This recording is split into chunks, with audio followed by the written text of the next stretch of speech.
नहीं वो ईवीएम छोड़ दो, हमको ईवीएम पीवीएम कुछ नहीं, हमको होना बैलेट पेपर पे वोट बस। नमस्कार, आप देख रहे हैं जीपी न्यूज बिहार और मैं हूं आपके साथ डॉक्टर गौतम पांडे। 26 नवंबर संविधान दिवस के दिन खड़गे जी फुल मूड में नजर आए। कांग्रेस कार्यकर्ताओं को संबोधित करते हुए उन्होंने कहा कि ईवीएम को मोदी जी और शाह जी के घर पर रहने दो, हमें तो बैलेट पेपर ही चाहिए, हम उसी से वोट करेंगे। बीजेपी सिर्फ ईवीएम की वजह से जीत रही है, बैलेट आ जाएगा तो उसका स्थान पता चल जाएगा। खड़गे जी का कहना है कि ईवीएम की वजह से एससी, एसटी, ओबीसी और गरीब समुदायों के वोट बर्बाद हो रहे हैं। शायद खड़गे जी ये बताने की कोशिश कर रहे थे कि इन लोगों को ईवीएम में वोट डालना नहीं आता है और उनके वोट खराब हो जाते हैं। साथ ही राहुल गांधी से भी कहा कि बैलेट पेपर से चुनाव के लिए एक और पैदल यात्रा करें।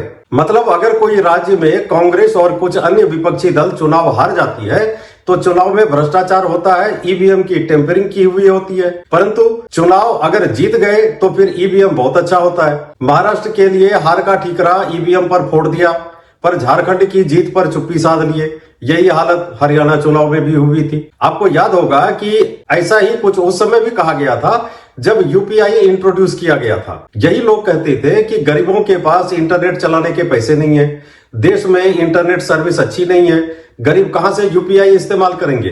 आज आपको जानकर खुशी भी होगी और हैरानी भी होगी कि यूपीआई का सबसे अधिक इस्तेमाल गरीब तबके के लोग ही करते हैं। ऐसा ही चुनाव में भी होता है, सबसे अधिक वोट यही एससी, एसटी, ओबीसी और गरीब समुदाय के लोग डालते हैं। आज भारत चांद पर पहुंच गया, पूरी दुनिया से आंख मिलाकर बात कर रहा है, दुनिया में भारत का डंका बज रहा है, पर कुछ पार्टियों को, खासकर कांग्रेस को ये बात हजम नहीं हो रही है। वो फिर से देश को पूरा पाषाण युग में ले जाना चाहते हैं। पता नहीं क्या सोच है इनकी। समझ में नहीं आता कि कांग्रेस पार्टी इस बात पर विचार क्यों नहीं करती कि पार्टी कल कहां थी और आज कहां है। एक समय था जब पूरे भारत में कांग्रेस का एक छत्र राज था और आज की क्या स्थिति है देखिए इस चार्ट में। बस कुछ जगहों पर सिमट कर रह गई और वो भी क्षेत्रीय दलों की बैसाखी लेकर। कांग्रेस की अपनी कोई हैसियत नहीं रह गई देश में। अभी मंगलवार को ही सुप्रीम कोर्ट ने ईवीएम की जगह बैलेट पेपर को फिर से लागू करने की मांग वाली जनहित याचिका को खारिज कर दिया है। कोर्ट ने कहा है कि मशीनों को तभी दोषी ठहराया जाता है जब कोई चुनाव हार जाता है।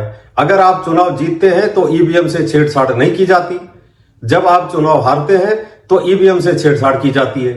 याचिकाकर्ता ए.के. पॉल की जनहित याचिका पर सुनवाई करते हुए जस्टिस विक्रम नाथ ने एक उदाहरण देते हुए कहा कि जब चंद्रबाबू नायडू हारे तो उन्होंने कहा कि ईवीएम से छेड़छाड़ की जा सकती है। अब इस बार जगनमोहन रेड्डी हारे तो उन्होंने कहा कि ईवीएम से छेड़छाड़ की जा सकती है।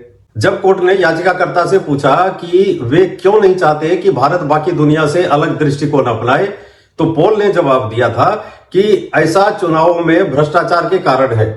पॉल ने कहा कि चुनाव आयोग ने खुद खुलासा किया है कि उसने 9,000 करोड़ रुपए जब्त किए हैं, इसलिए चुनाव बैलेट पेपर से होना चाहिए। पॉल ने कोर्ट को यह भी बताया कि दुनिया के हर लोकतंत्र में भौतिक बैलेट पेपर है और केवल तानाशाहों द्वारा शासित देशों में ही यह नहीं है। हालांकि पीठ ने इस पर कोई प्रतिक्रिया नहीं दी और पीआईएल को खारिज कर दिया।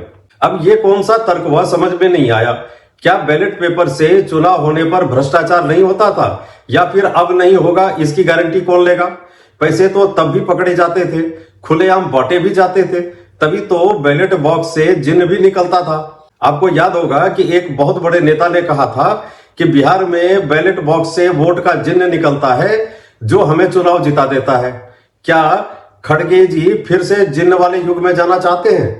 याचिकाकर्ता ने एलन मस्क के बयानों का भी हवाला दिया कि ईवीएम से छेड़छाड़ की जा सकती है। एक बार एलन मस्क ने ऐसा एक स्टेटमेंट दिया था, परंतु याचिकाकर्ता ने एलन मस्क का वो स्टेटमेंट नहीं देखा जिसमें उन्होंने ईवीएम की तारीफ करते हुए कहा था कि भारत एक दिन में 640 करोड़ वोट की गिनती कर लेता है और अमेरिका अब तक गिनती में लगा हुआ है। 1 महीना हो गया इलेक्शन हुए, अभी तक वोटों की गिनती जारी है। न्यायमूर्ति संजीव खन्ना और दीपांकर दत्ता की पीठ ने कहा कि हमारे लिए यह स्पष्ट है कि कई सुरक्षा उपाय और प्रोटोकॉल कड़े जांच के साथ लागू किए गए हैं। न्यायालय ने कहा कि उनके समक्ष प्रस्तुत डेटा और आंकड़े कृत्रिमता और छल का संकेत नहीं देते। न्यायमूर्ति खन्ना ने बैलेट पेपर की वापसी को अस्वीकृत बताते हुए खारिज कर दिया।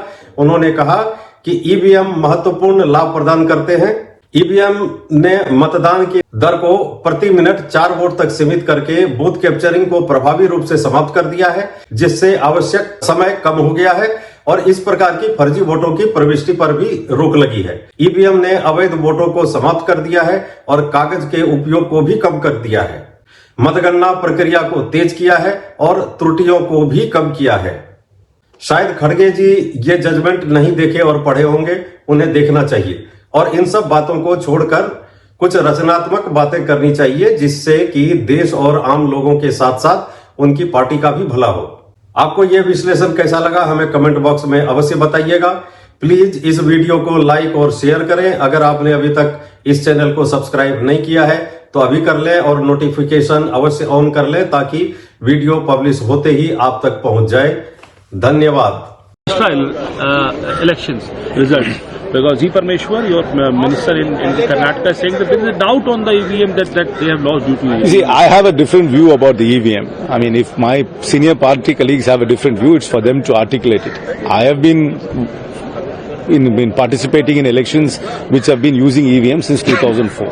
I personally have had not had any bad experience.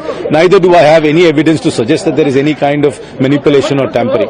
If others have some sort of doubt about the efficacy of the EVM, it's really for them to say. But I personally do not have any doubts or about the robustness or the efficacies of EVMs. Because we win elections in EVMs, we lose elections in EVMs. So, I mean, unless somebody comes up with really scientific data to prove that there has been manipulation, I'm not willing to change my mind. But if others, I know that many in my party have a different point of view. If they have a different point of view, it's really for them to explain it. Thank you.